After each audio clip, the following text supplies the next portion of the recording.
பூமியும் அதின் நிறைவும் உலகமும் அதிலுள்ள குடிகளும் கர்த்தருடையது.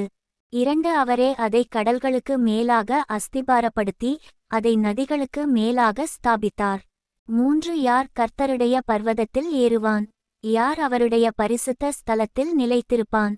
4 கைகளில் சுத்தமுள்ளவனும் இருதயத்தில் மாசில்லாதவனுமாயிருந்து தன் ஆத்துமாவை மாயைக்கு ஒப்புக்கொடாமலும் கபடாய் ஆணையிடாமலும் இருக்கிறவனே. 5 அவன் கர்த்தரால் ஆசீர்வாதத்தையும் தன் இரட்சிப்பின் தேவனால் நீதியையும் பெறுவான்.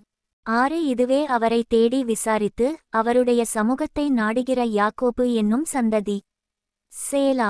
7 வாசல்களே உங்கள் தலைகளை உயர்த்துங்கள், அநாதி கதவுகளே உயருங்கள், மகிமையின் ராஜா உட்பிரவேசிப்பார்.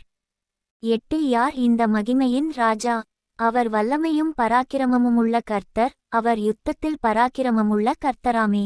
9 வாசல்களே உங்கள் தலைகளை உயர்த்துங்கள், அநாதிகதவுகளே உயருங்கள், மகிமையின் ராஜா உட்பிரவேசிப்பார். 10 யார் இந்த மகிமையின் ராஜா? அவர் சேனைகளின் கர்த்தரானவர், அவரே மகிமையின் ராஜா. சேலா.